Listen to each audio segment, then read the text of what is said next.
જે વર્ષોમાં જે થયું એ થયું, પણ હવે પછી આ હોળી પછી હોળીના બીજા દિવસે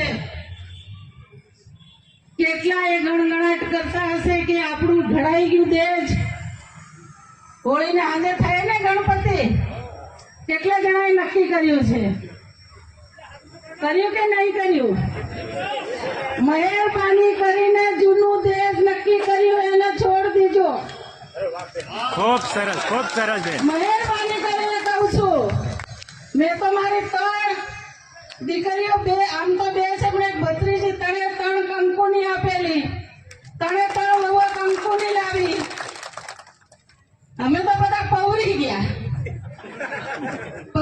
ને, પણ આ બધા બેઠા છે, યુવાનો છે, એમના બી થશે. એ આપણે એમની જિંદગી આપણે સુધારવા માટે આપણે કરવું પડશે. કોઈક બેન આવી જાય, છોકરી આપણા ત્યાં આવી જાય, પહેલા આવી જાય, 5 દિનમાં તો ફોન આવી જાય, બેન તમારે ત્યાં અમારે ત્યાંની છોરી આવી છે, કંઈક કરો. આપણે તો સારું થાય કરીને ફોન થી બધું ગોઠવી આલતા હોય રમેશભાઈ, પણ પેલા 2-3 જણ આવી જાય સુખીથી, મને ખબર નહીં પડે. પછી બોલાવીને પૂછવું પડે, એટલે શું કર્યું? તે કે પેલા લોકો આવેલા ને કેટલા કી ગયા? તો કે તારીખ આલી ગયા ને, પહેલા हमारा 50,000 આલ દેજો. આ 50,000 હે ના, આ 50,000 હે ના. હું બી આમ બોલાવું છું બાદુભાઈ, 50,000 કોઈ ગરીબ માણસને માંડવે 50,000 ચાંદલો પડતો હોય, સાચી કે જૂઠી? તો આપણે બધા ઠાકોર સમાજ હોય, કોળી સમાજ હોય, પટેલ સમાજ હોય, પટેલિયા સમાજ હોય, ભરવાડ સમાજ હોય, આહિર સમાજ હોય, બધા લોકો સુધરી ગયા. તો આપણે પાછળ જ રહેવાનું છે. આપણી બોન બેટીને બેસીને અડી બોનની ઠેલી ઉસકાડવાની છે, એમ કહું છું. તો હવે સુધરો મારા ભાઈઓ, સુધારવું પડશે આપણે.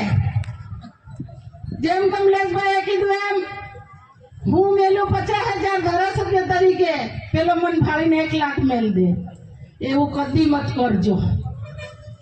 એમાં આપણે બધા લોકો ફસાઈ ગયા છે. મામેરામાં એક જ મામેરું, એની સાસરીનું મામેરું આવે, છોકરો પરણેલો તેની સાસરીનું મામેરું આવે. આપણી એક બેન હોય, એક બેન બેટી હોય, 12માં કરો ત્યારે બી બધાના કપડા લાવે. 12 ભાઈ હોય તો 12 ના લાવે કે ના લાવે?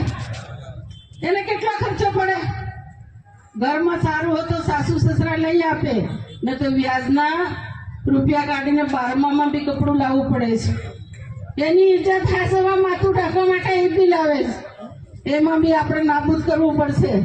કોઈ 12માં કોઈ કપડા લાવવાની જરૂર નથી, પોતે ટોપી લાવીને માથું ઢાંકી દેવાનું. થશે કે ના થાય?